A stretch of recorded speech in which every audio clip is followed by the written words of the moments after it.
Salut Geoffroy. Salut Sarah. Aujourd'hui, je fais appel à toi. J'ai l'idée de vendre ma boîte et qui a une certaine dépendance aux dirigeants. Et donc, je voulais un petit peu avoir tes conseils par rapport à ça.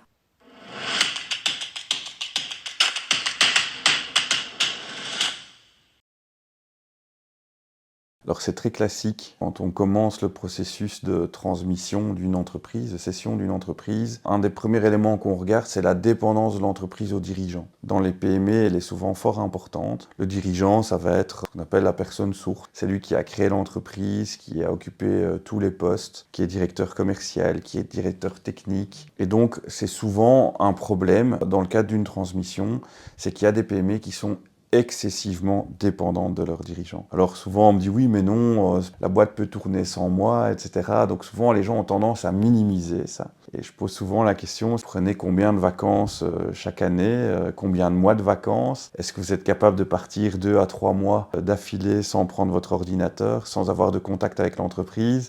Et là tout de suite c'est non, je ne suis plus parti en vacances depuis 3 ans, je ne pars jamais en vacances. Et donc là c'est le départ d'une discussion pour comprendre finalement où sont les points d'accroche. Et dans la préparation à la session, qui typiquement avec nous, dans un cas idéal, va peut-être durer 2-3 ans, parfois plus, on va vraiment travailler sur l'organisation jusqu'à aller engager des gens, mettre en place un ERP pour rendre l'entreprise moins dépendante du dirigeant. Ça veut dire mettre en place de l'autonomie, de la délégation de pouvoir, un partage du savoir, parfois recruter quelqu'un. Alors, on est confronté à ça. Le dirigeant, il va dire « Oui, mais moi, je ne veux pas recruter quelqu'un, ça va diminuer ma rentabilité, ça va être impacté sur mes chiffres. » Oui, mais à partir du moment où on a recruté quelqu'un qui coûte moins cher que le dirigeant, et où on peut démontrer qu'avec cette personne, l'entreprise peut fonctionner sans le dirigeant, dans la normalisation, tout ce qui est rentabilité pour le calcul des valorisations, on va littéralement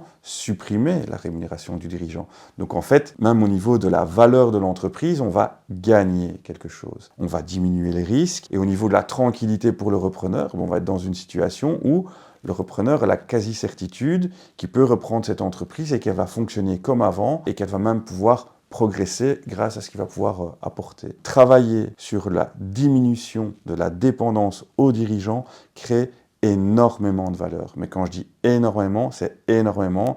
Ça peut être 20, 30%, ça peut être 100% de création de valeur par rapport à une situation où il y a une dépendance très forte. Et surtout, rendre une opération qui finalement ne sera pas faisable parce que les repreneurs ont peur, parce qu'ils se rendent compte que c'est trop difficile de se désengager du dirigeant, à rendre cette opération tout à fait faisable et facilement réalisable parce qu'on se rend compte qu'il n'y a pas de dépendance et que cette société, elle est autonome de son dirigeant. Super, merci. Merci à toi.